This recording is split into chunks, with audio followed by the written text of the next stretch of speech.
ፍሬንድስ ሲዝን 10 ላይ እንዲያቆም ምክንያት የሆነችውም ሬች እንደነበረች ታውቃላችሁ። ከስድስቱም ጎልታ ያወጣችው ሬች ነበረች። ከፍሬንድስ ውጪ የሌላ ፊልም ፕሮዲሰሮች አብዝተው የሚጠሯትም ሬች ነበረች። ጠብረር ማለት ጀመረ።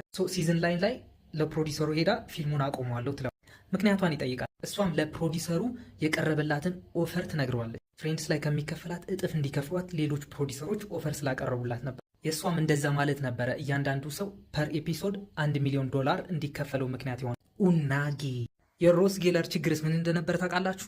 ሮስ ፊልሙ ላይ የተሰጠውን ካራክተር ኢን ሪል ላይፍ በጣም እንዲጠላ ያደረገው ነበር። በ2004 ላይ ፍሬንድስ ካቆመ በኋላም ለ10 ዓመት ፊልም አልሰራም ብሎ ገግሞ ነበረ ሮስ። ለዚህም ምክንያቱ ከፋኖቹ የደረሱት ስድብና ዛቻዎች ነበር። ምክንያቱም ይህ ሰውዬ በጣም ጨቅጫቃ፣ አልቃሻ፣ ቶክሲክ ሰው ነበረ። ፊልሙ ውስጥ ኢቨን ከራሄል ጋር ተመቻችተው ነበረ የሆነ ሰዓት ላይ። ግን ይሄ የሪሌሽንሺፕ ቦት የሚባል አለ አይደለ? እሱ ዴት ሲያደርግ እሷ ሲንግል ትሆናለች፣ እሷ ዴት ስታደርግ ደግሞ እሱ ሲንግል ይሆናል ነገር እንደዛ ሆነው ተላልፈዋል ብዙ ጊዜ። የፊቢ ችግር ደግሞ ልንገራችሁ። ፊቢ ከሞኒካና ከራሄል አጠገብ ስትቆም በጣም በሳይዝ ዶሚኔት ታደርጋቸው ነበር። ያላት አማራጭ ክብደት መቀነስ ነበር። ሲዝን 1 እና ሲዝን 2 ስትሰራ በጣም ክብደት እየቀነሰች ነበረ። ሲዝን 3 ላይ ግን ፕሮዲሰሩ ራሱ ለምኗት እባክሽ ከዚህ በላይ ክብደት እንዳትቀንሽ ብሎ ነበር ያስቆማት። ከዚህ ሁሉ ታካቹ ማን ይመስላችኋል?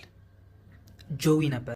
ሀዩ ዶማ ጆዊ ወደ ቀረጻ ሲመጣ 10 ደቂቃ ቀድሞ ነበር። ግን በቀረጻ ሰዓት ላይ ስክሪፕት በጣም ይሳሳት ነበረ።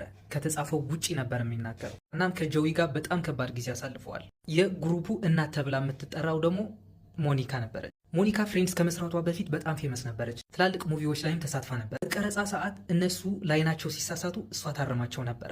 የሞኒካ ትክክለኛ ላይፏና ገጸ ባህሪዋ የመመሳሰል ባህሪ አለበት። አንዳንዶቹ ፊልሙ ላይ እንደምናውቃት በጣም ኦብሰስድ ናት፣ ይህ ኦሲዲ የሚባለው ነገር አለባት ምናምን ይላሉ። ዳስቷ የእነሱን ላይን እስከ መሸምደድና እስከ ማረም የደረሰች